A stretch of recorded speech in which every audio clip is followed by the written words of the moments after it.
Waalaikumsalam.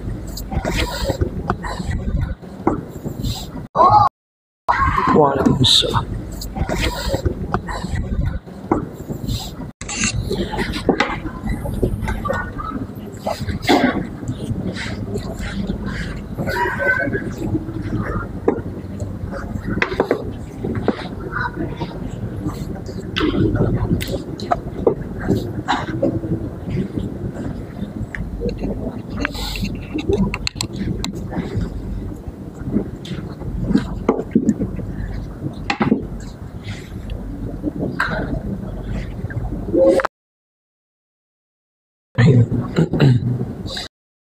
Ya Mustafa balligh maqam waghfir lana ma maqam ya wasi'al karami.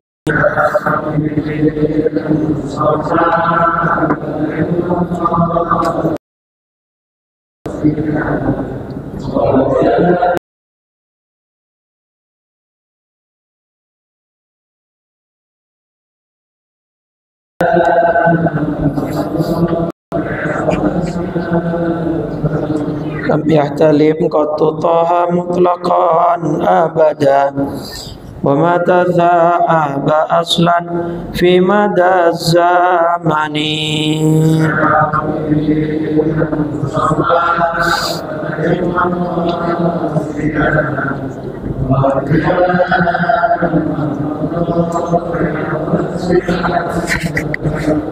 Minhu dawabu falam tahrab wa ma waqa'at zubabatun abadan fi jismihil hasani.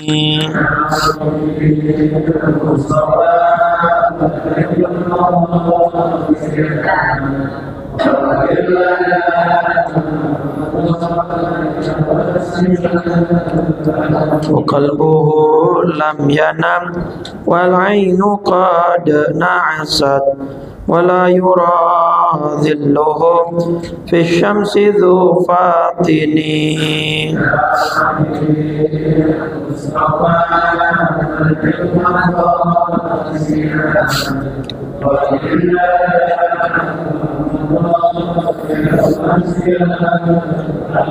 اللهم صل وسلم وبارك عليه وعلى آله.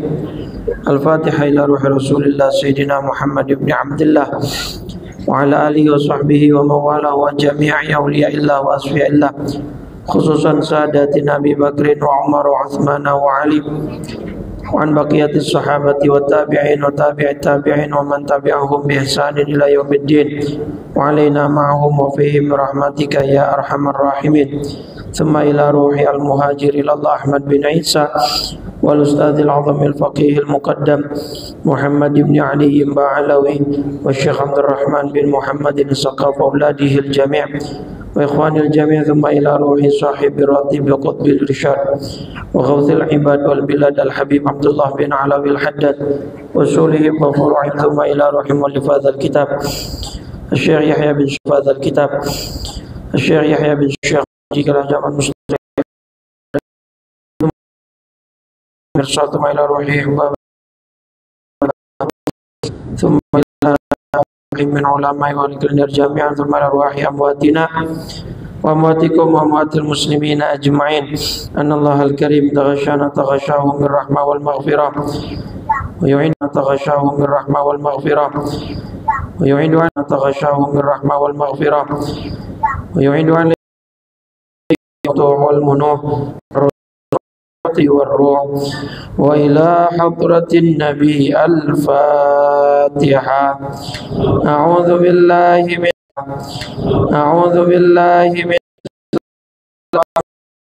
الرحيم Alhamdulillah Rabbil Ar-Rahim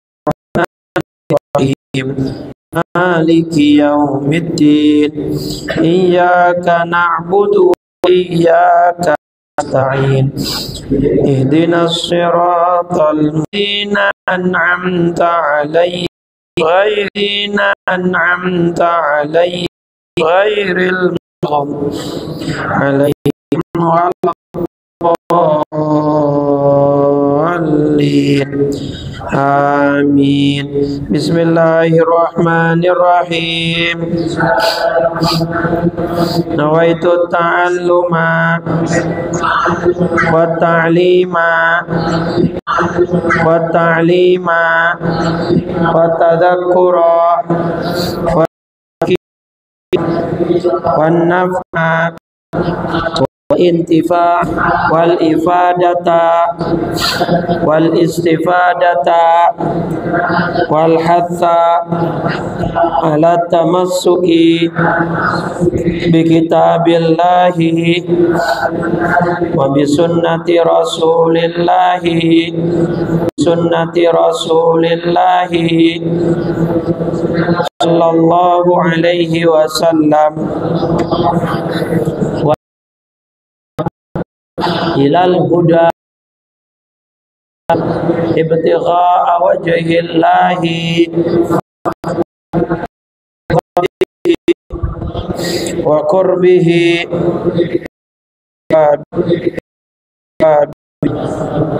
Bismillahirrahmanirrahim. Assalamualaikum warahmatullahi rabbil alamin. Wal aqibatu lil muttaqin wala udwana illa 'alal zalimin. Wassalatu wassalamu ala asyrafil anbiya wa khatamil mursalin sayyidina wa nabiyyina wa maulana Muhammad wa ala alihi wa ashabihi haqqa qadrihi wa miqdarihi al-azim. Subhanaka la ilma lana illa ma 'allamtana innaka antal alimul hakim. Rabbi shrah li sadri wa yassir li amri wahlul 'uqdatam min lisani bihaqqi sayyidina Muhammadin sallallahu alaihi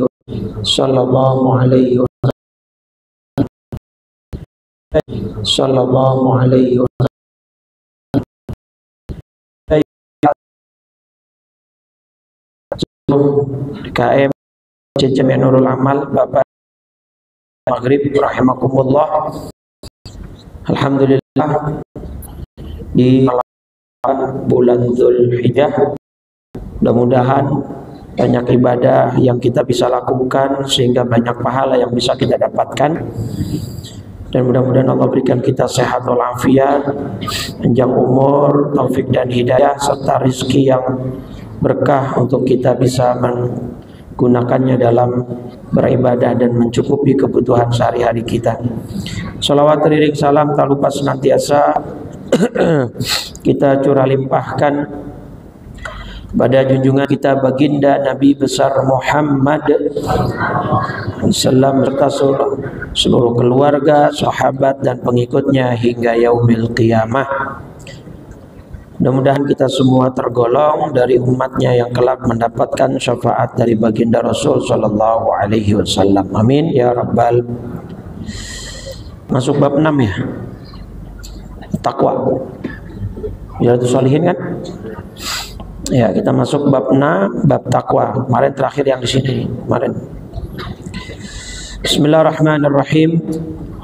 Qala Syekhul Muallif rahimahullah wa adaman naf'a bihi wa bi barakati ulumihi wa bikum fid dharaini amin radhiyallahu ta'ala anna wa ankum. Babun fit taqwa. Ya, bab dalam pembahasan. Ya, bab dalam pembahasan. Seperti biasa, kebiasaan Imam Nawawi dalam memulai sebuah bab itu selalu bab tentang takwa. Ayat yang adalah surat 3 surat Al.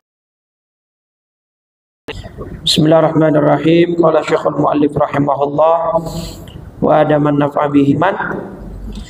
Ya ayyuhalladzina amanu taqullaha haqqa tuqatih wa la tamutunna illa wa antum.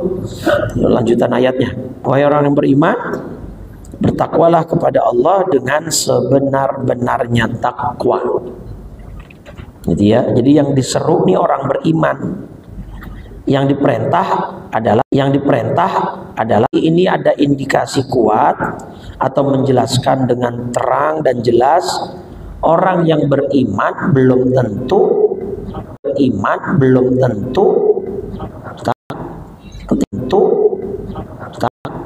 ketika orang percaya bahwa Allah adalah Tuhannya, tiada Tuhan selain Allah, dia dikatakan beriman. Dua hal dari bawa pahala. Nah, fakta banyak orang yang justru melakukan ibadah-ibadah atau amal-amal yang menyebabkan dia masuk neraka, berarti dia tidak terlalu bertakwa. Kedua, surat At-Taghabun ayat 16. Fattaqullaha mastat. Bertakwalah kepada Allah dengan kemampuan yang kalian punya, semaksimal yang kalian bisa. Jadi dioptimalin, dimaksimalin. Sebagaimana yang kita singgung pertemuan sebelumnya, insyaallah nanti kita singgung soal keutamaan 10 pertama Dzulhijjah dalam rangka untuk jadi momennya pas. Jadi surat yang kedua yang dikutip adalah At-Taghabun 64, ya betul, ayat 11. Wa hadhil ayat mubayyinatun lil muradi minal ula. Nah, ini kan ada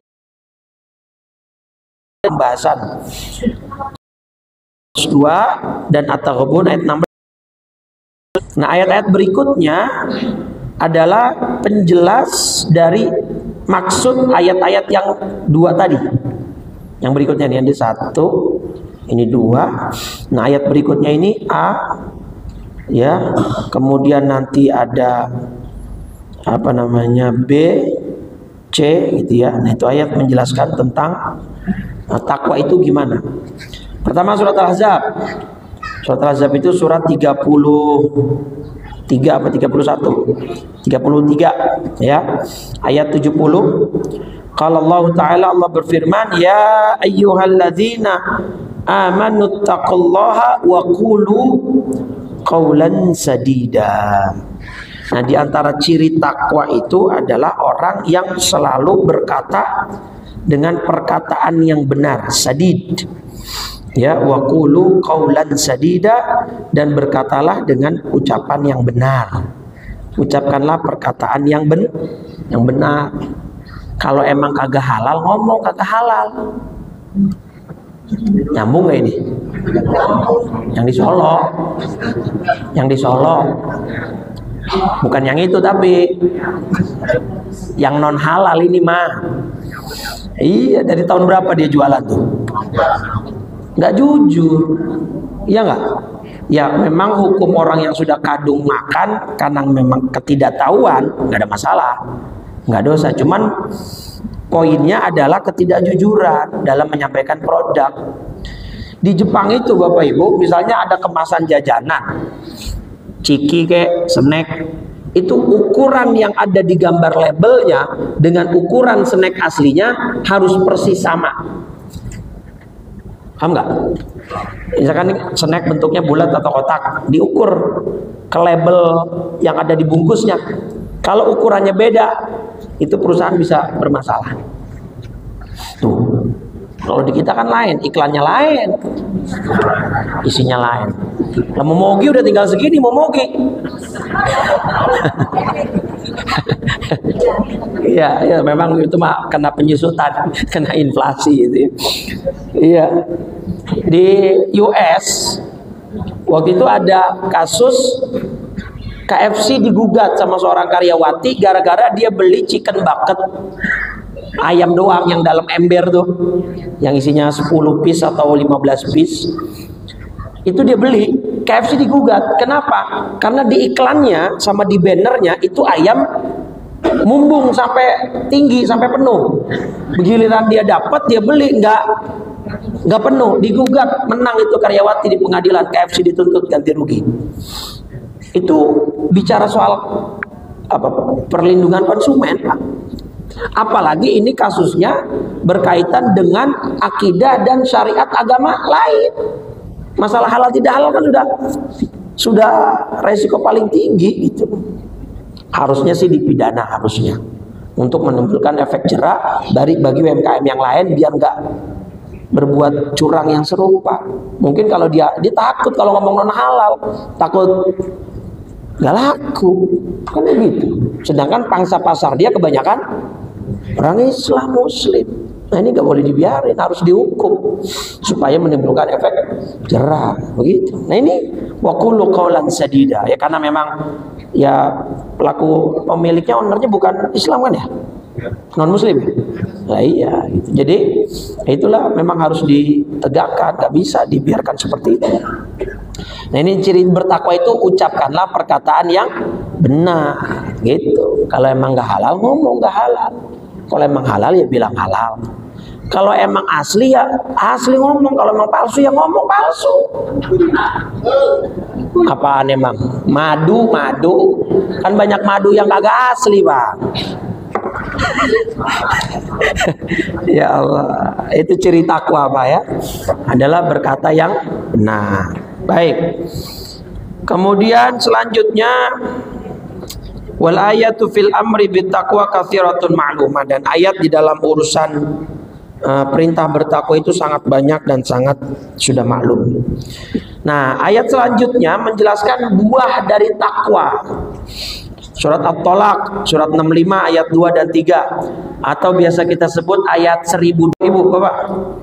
Ayat 1000 dinar diamalkan untuk wasilah perantara mendapatkan keberkahan rizki.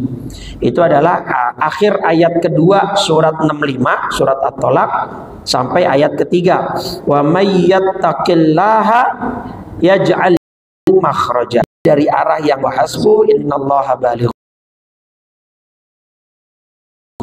Nah ini buat dapat jalan dan dapat rizki dari arah yang tidak dia sangka.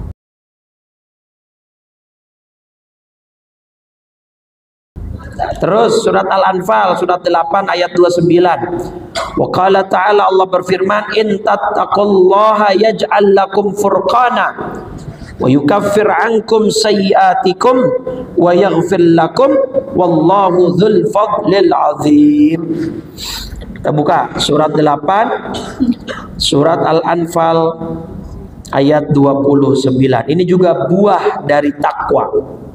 Kalau tadi surat At-Tolaq dapat rezeki dari arah yang tidak dia sangka dan dapat jalan keluar dari setiap masalah. Nah di surat Al-Anfal ayat 29 ini, wahai orang-orang yang beriman, jika kamu bertakwa, berarti jika kamu bertakwa, berarti jadi begitu bangun hilang keledainya, harapan dia sudah pupus. Dia khawatir, gelisah, takut mati di tengah gurun pasir. Lagi gelisah dan khawatirnya, lagi panik-paniknya, dari kejauhan dia lihat keledainya, Pak. Wah, gira luar biasa. Saking giranya nih orang kepleset slip tongue, kepleset lidah. Dia ngomong begini, ya Rabb, anta abdi wa ana rabbuk. Terima kasih ya Allah, sesungguhnya engkau adalah hambaku, aku adalah Tuhanmu. Kepleset, terbalik dari saking girangnya. Orang kan suka ada yang begitu ya, Ibu ya, kepleset gitu, saking girangnya, saking sedih. Nah, terus kata Nabi, Allah menerima taubat hambanya lebih girang dari orang yang semacam itu. Jadi ini waktu yang tepat, 10 pertama Dzulhijjah, buat kita kembali, buat kita bertaubat kepada Allah Subhanahu wa Ta'ala. Ya, 10 pertama Dzulhijjah ini luar biasa apa namanya hebat ininya, apa namanya keutamaannya. Tapi kita masuk dulu ke hadis pertama biar ada yang kita baca.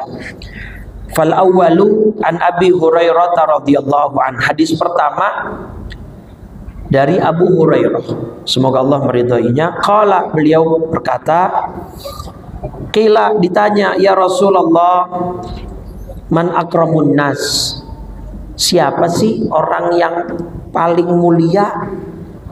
Rasul ditanya nih, siapa orang yang paling mulia?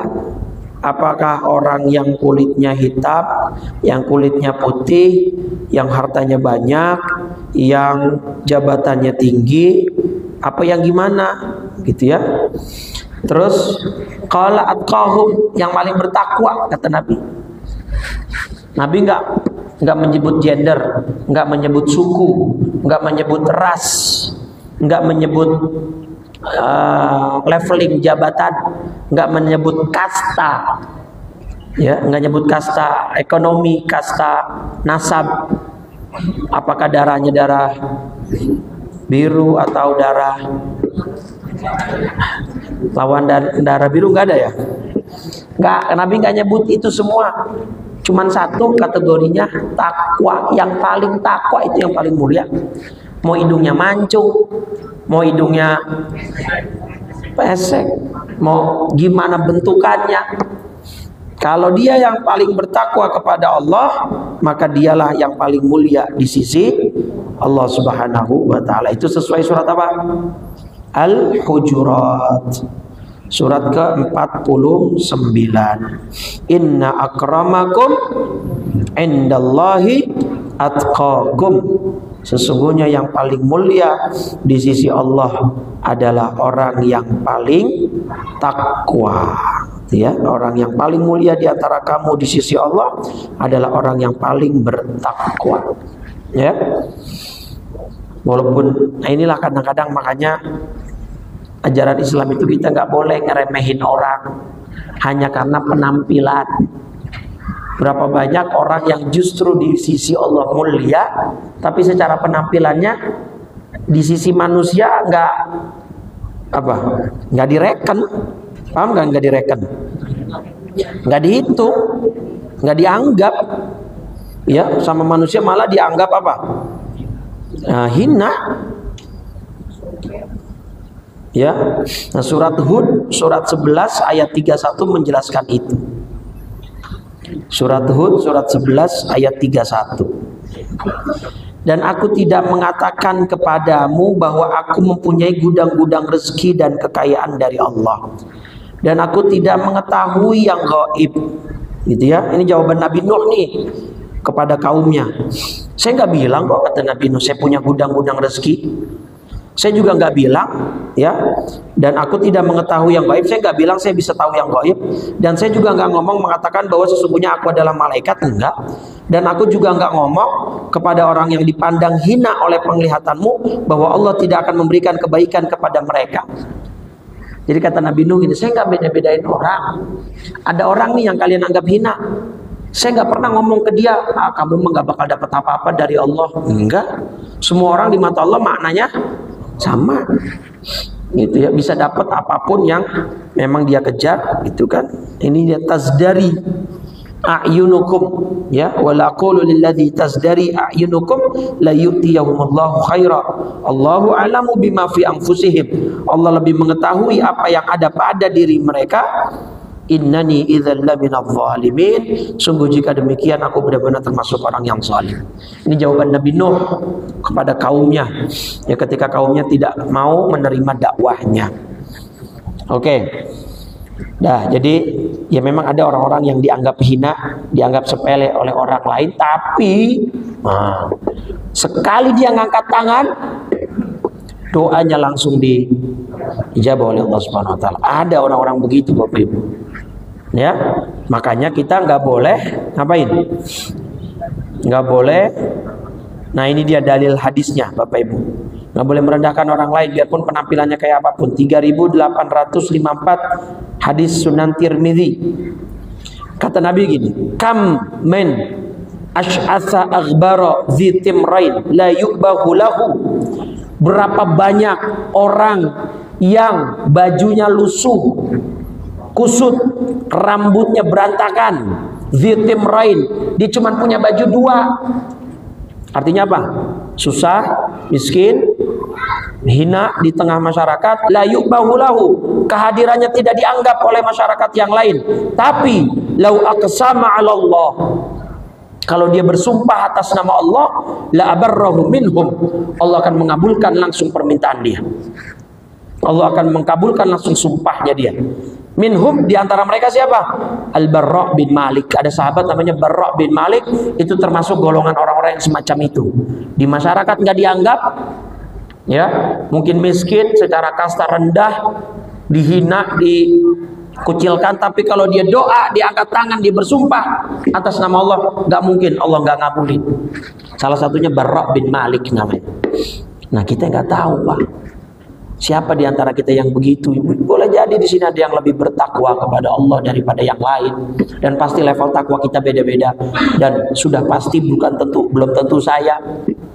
Ya, kita yang punya diri ini, kita yang bisa menguasai waktu kita, maka yang tahu masing-masing adalah kita sendiri. Nah, itu ya.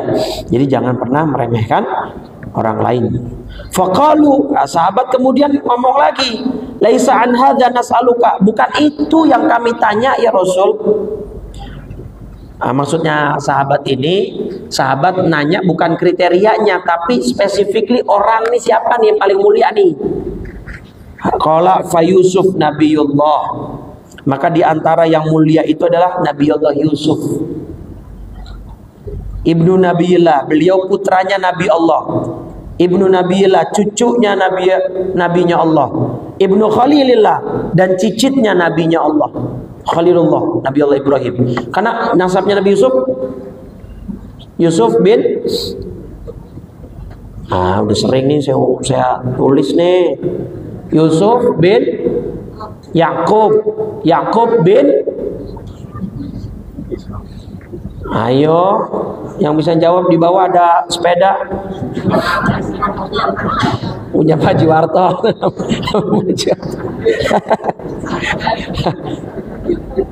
Apa? Yusuf bin Yakub bin Ishak bin Ibrahim alaihimussalam. Jadi salah satu yang mulia kata Nabi, kalau yang ditanya orang siapa, yaitu Nabi Yusuf. Karena beliau orang mulia, ayahnya orang mulia, kakeknya orang mulia, buyutnya orang mulia. Jadi bayangin, Yusuf bin Yakub bin Ishak bin Ibrahim alaihissalam, 4 keturunan Nabi semua. Inilah the real definisi bibit, bebet, dan ada semua itu di Nabi Yusuf. Makanya Nabi Yusuf salah satu nabi yang paling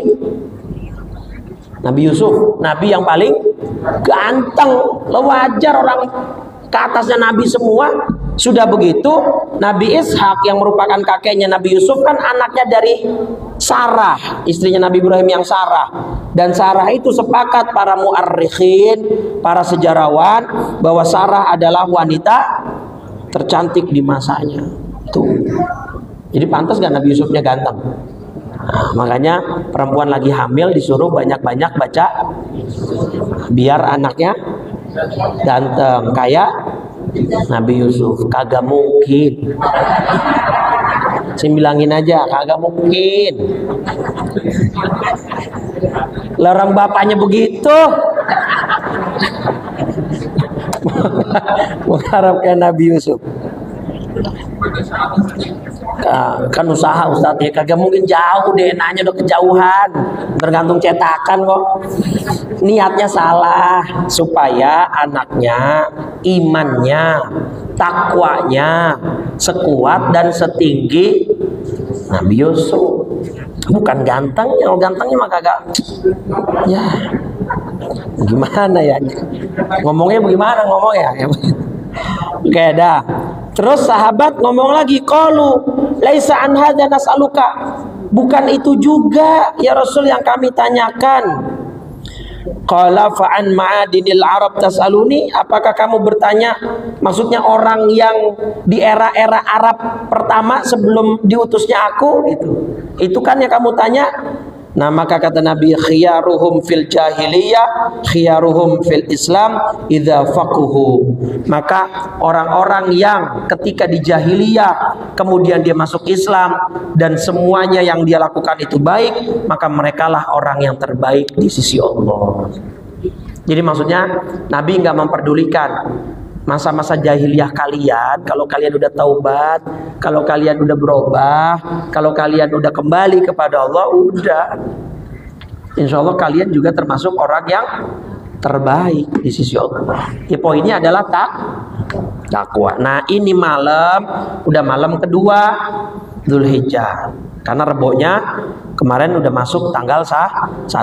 Berarti kita lebaran hari Jumat tanggal 6 Juni 2025. Berarti puasa Arafahnya hari Kamis tanggal 5 Juni 2025. Paham itu? Kita udah tanggal malam kedua nih. Besok siang baru tanggal 2. Ini malam udah malam kedua. Jangan dianggap hari biasa ini, Bapak Ibu. Kan udah saya bilang berulang-ulang setiap tahun. Ini malam atau ini hari-hari 10 pertama Dzulhijjah minimal setara, selevel dengan 10 terakhir Ramadan. Itu minimal. Ya, karena dalilnya surat Al-Fajr surat 89 ayat 1 dan 2. Wal fajr walayalin asyar. Demi fajar dan demi malam yang 10. Ya, fajar di sini itu merujuk kepada fajar di hari raya Idul Adha. Nah, demi malam yang 10 ada 3 pandangan, ada 3 pendapat. Pertama mengatakan ini maksudnya 10 terakhir Ramadan. Yang kedua maksudnya 10 pertama Dzulhijjah. Ketiga ada yang mengatakan ini maksudnya 10 pertama Muharram. Nah, ini tuh ya, 10 pertama Muharram. Nah, tapi ulama tafsir mayoritas menganut pendapat yang kedua, yaitu yang dimaksud ayat ini adalah 10 pertama bulan Dzulhijjah. Nah, maka ini 10 pertama bulan Dzulhijjah minimal setara, sebanding dengan 10 terakhir Ramadan. Cuma bedanya, kalau di 10 terakhir Ramadan kesadaran orang buat ibadah tuh masih ada, Bapak Ibu. Betul nggak?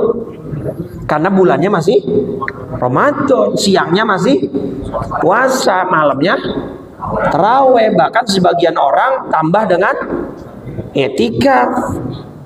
Jadi gegap gempitanya berasa ibadah. Suasana ibadahnya ada. Tapi coba 10 pertama Dzulhijjah, orang kemarin sidang ru'yah aja, penentuan sidang isbat aja nggak serame sidang isbat Ramadan.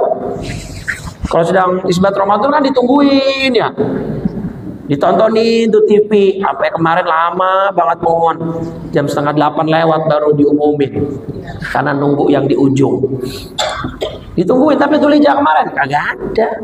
Nggak paham, orang nggak sadar kalau ini sudah masuk hari mulia, hari-hari yang istimewa, gitu loh. Nah, bahkan di hadis Bukhari-nya, ya, di hadis nomor 969 hadis Bukhari. An Ibnu Abbas, hadis ini dari Ibnu Abbas radhiyallahu anhuma anin Nabi sallallahu alaihi wasallam, dari Nabi besar Muhammad sallallahu alaihi wasallam, annahu qala, bahwasanya beliau bersabda, mal amalu fi ayyamil ashri, ashri itu 10, afdhala minal amali fi hadhihi. Artinya kurang lebih nggak ada amal ibadah apapun yang pahalanya mampu menandingi 10 pertama bulan Dzulhijjah. Nggak ada ibadah apapun. Artinya berarti 10 pertama Dzulhijjah paling besar dan paling tinggi keutamaan dan pahalanya. Nah, sahabat coba verifikasi, Bapak Ibu. Dan pinternya sahabat langsung tanya dengan patokan ibadah paling tinggi dalam Islam.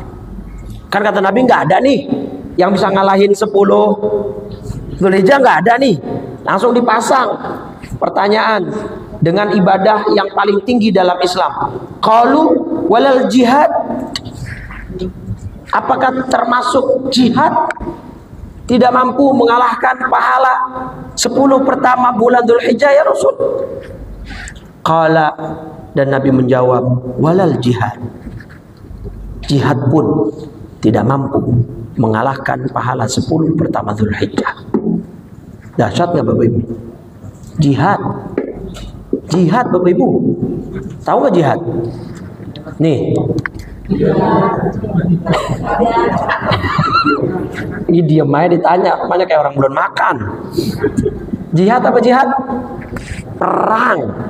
Gampangnya perang udah. Perang melawan musuh Islam. Ancamannya berarti kalau perang apa? Mati.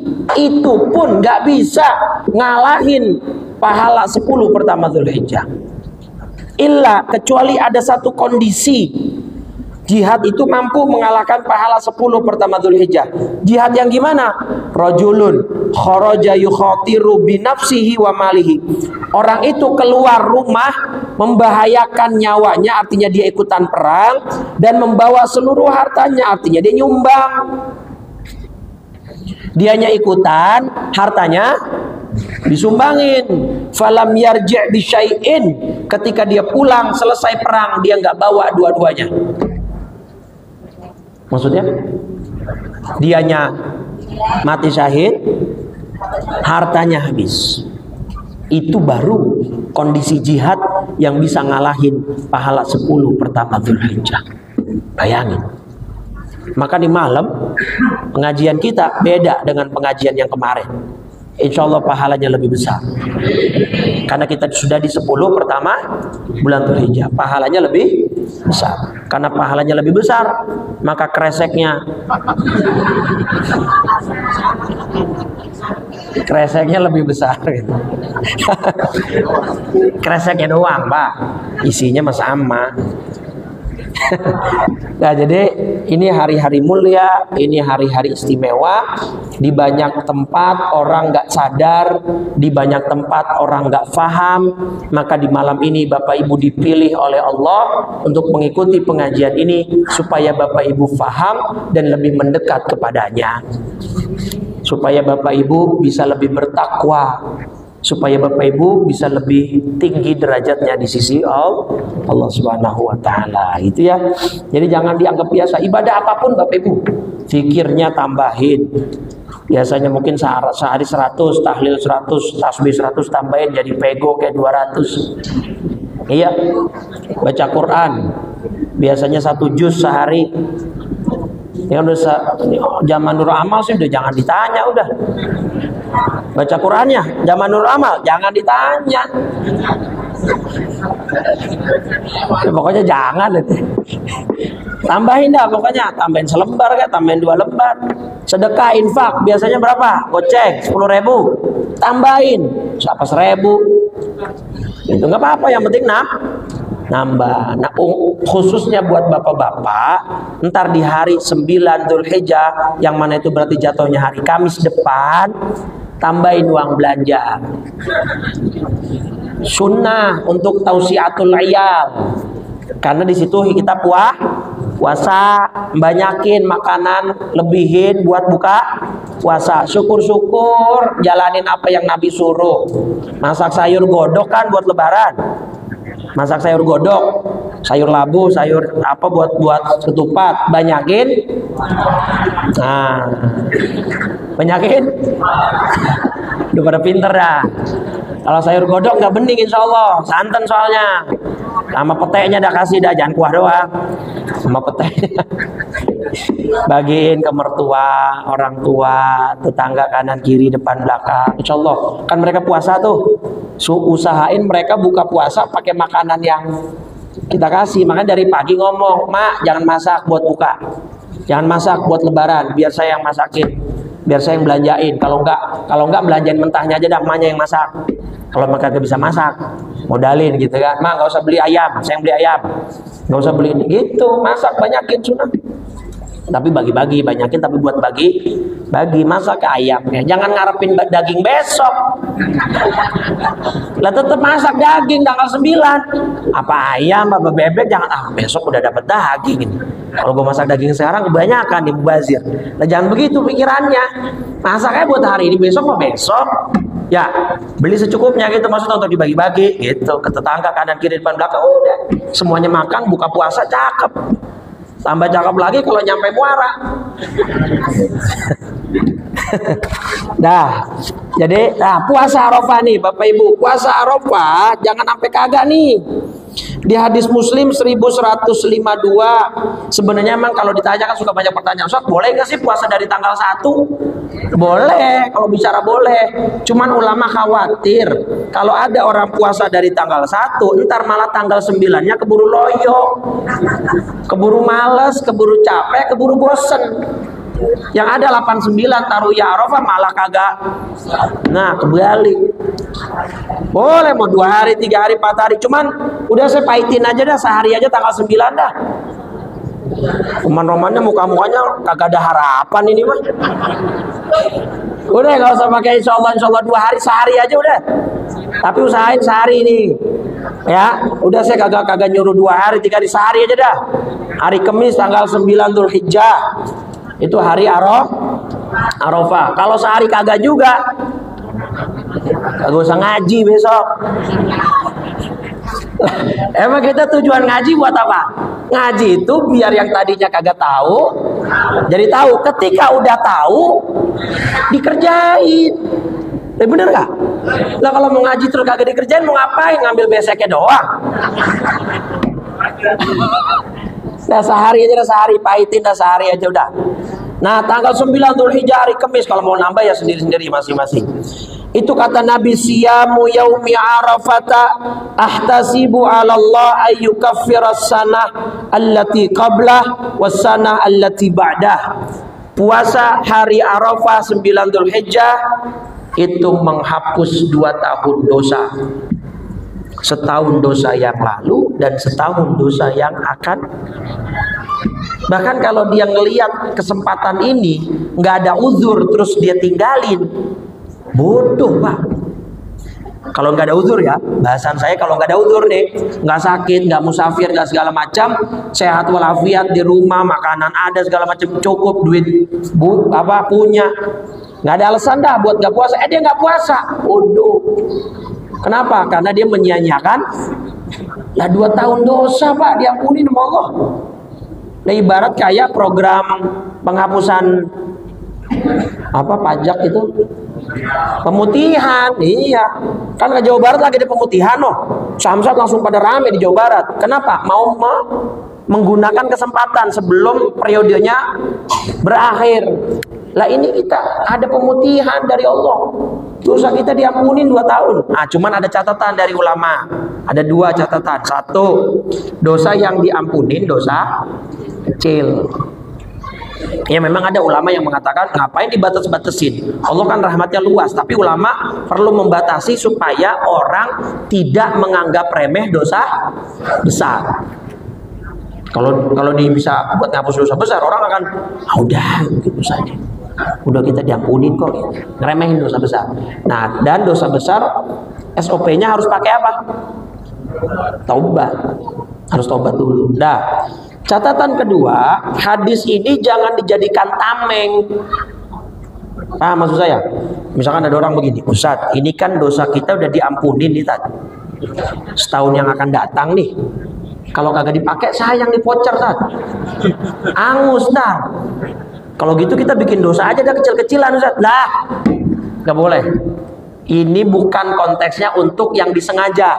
Konteksnya kalau kita setahun ke depan khilaf, nggak sengaja, lupa, berbuat dosa dan salah, yang kecil-kecil, maka bukan yang malah disengaja, itu dianggapnya kayak voucher, kalau kagak dipakai angus katanya. Enggak begitu, enggak.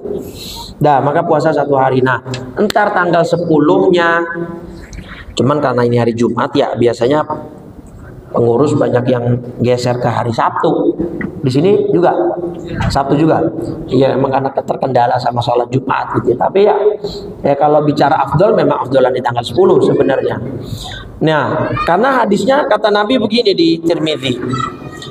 Di Tirmidzi itu di hadis nomor 1493 dari Aisyah, anna Rasulullah sallallahu alaihi wasallam bersabda, "Ma'amila adamiyun min amalin yauman nahri." Ya. Tidak ada amalan anak Adam yang dia lakukan di hari raya Idul Adha atau 10 Dzulhijjah ahabba ilallah, yang lebih Allah cintai min ihraqid dam, ketimbang mengalirkan darah. Artinya apa? Ibadah sunnah apapun di 10 Dzulhijjah kalah nilai keutamaannya dengan kurban. Contoh kasusnya gini, Anda mau santunan yatim di hari raya Idul Adha, nominalnya 5 juta, beli kambing 3,5 juta, pahalanya lebih gede yang kambing 3,5 juta. Karena waktu korban itu terbatas, sedangkan menyantun yatim waktunya masih itu maksudnya. Jadi nggak ada ibadah apapun. Dan korban ini hukumnya itu terbagi 2, Pak. Dari 4 mazhab, 2 imam mengatakan wajib, 2 imam mengatakan sunnah muakkadah. Nah, kita kebetulan Imam Syafi'i, mazhab kita mengatakan sunnah muakkadah. Tapi Imam Abu Hanifah dan Imam Malik bin Anas kalau tidak salah satu lagi mengatakan wajib bagi yang mampu. Jadi kalau ada orang mampu nggak korban, hukumnya dosa bagi Imam Abu Hanifah. Tapi kalau kita nggak dosa. Cuman ya malu lah. Nggak dosa sih dalam mazhab Syafi'i kalau orang mampu nggak korban, nggak dosa. Cuman ya malu dong. Indonesia zaman apa aja viral dibeli. Ikan lohan viral dibeli, makin jenong tuh jidat makin mahal. Apalagi kalau di badannya ada siluet Allah. Oh, puluhan juta tuh ikan. Zaman corona sepeda dibeli, sampai ada yang beli Brompton dari UK Inggris 40-an juta kebeli. Ada viral apa lagi, ibu-ibu tanaman janda bolong. Waktu lagi viral mahal itu, Pak. Ya kan? Dibeli sama ibu-ibu. Zaman batu bacaan, akik segala macam dibeli. Lagi giliran musim korban, dia kagak beli hewan, sekalinya beli areng sama tusukan. Dagingnya ngarah dari kupon, ngantri ya. Rumah tingkat, mobil punya, motor 2, ngantri kupon, daging. La haula wala quwwata illa billah. Emang nggak dosa dalam mazhab Syafi'i, tapi malu. Paham ya? Jadi mudah-mudahan wajah-wajah bersahaja semua ini, saya yakin nggak punya utang. Di ATM-nya banyak duit. Di ATM banyak duit, Bu. Di ATM Mandiri ada duit. Di ATM BCA ada duit. Ya nggak? Duit siapa itu? Bahkan nih, ini sebenarnya rahasia nih, terakhir. Jangan kasih tahu siapa-siapa ya. Kata Ibnu Abbas, ini dikutip oleh Imam Al-Baijuri, juga di Syarah Yaqutun Nafis ada. Bahkan ada orang fakir miskin pengen kurban, kata Ibnu Abbas, nggak punya uang. Annahu yakfi bidajjajatin aw wazin. Dia boleh korban pakai ayam kalau nggak bebek.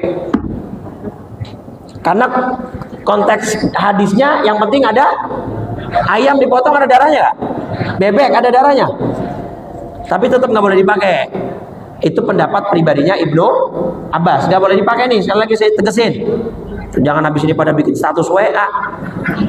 Kata Ustadz Itkon korban boleh pakai ayam, waduh viral gitu. Nggak boleh ya. Itu hanya pendapat pribadi Ibnu Abbas, dan itu pun syaratnya sangat ketat, dan tapi nggak ada yang pakai mazhab-mazhab yang sekarang ada gitu ya. Lagi pula kalau itu dibolehin, Pak, lo besok Nurul Amal ayam mulu.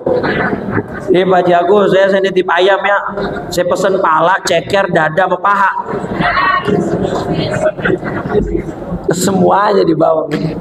Poinnya, Ibnu Abbas menekankan jangan sampai ada orang Islam lewat tanggal 10 nggak motong kurban. Itu poinnya.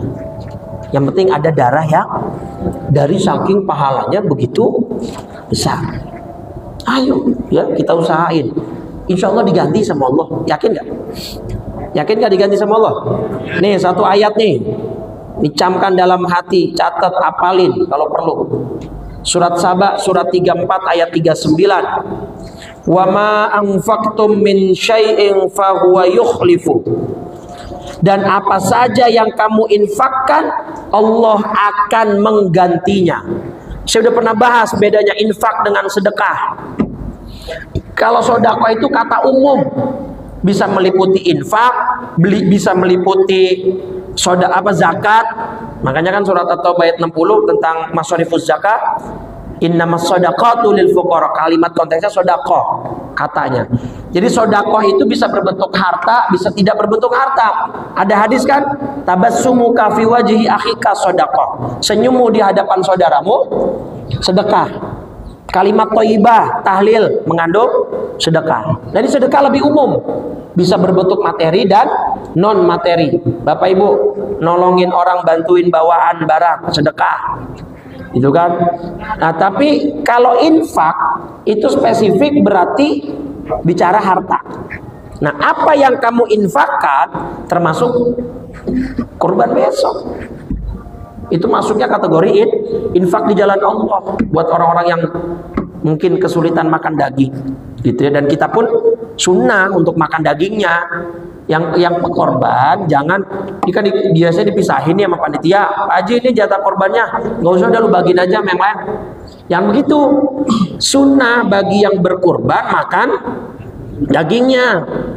Surat Al-Hajj surat 22 ayat 28. Fakulu minha, katanya perintah. Fi'il amr, fakulu minha, makanlah sebagian darinya. Baru wa'atimul ba'isal fakir, dan sebagian lagi berikan untuk dimakan orang-orang yang sengsara dan fakir. Tuh. Jadi makan sebagian, ya bakal disop kayak apa, diapain sunnah. Dan yang sunnah itu adalah kurban dia sendiri. Nah berarti panitia harus ditekankan nih,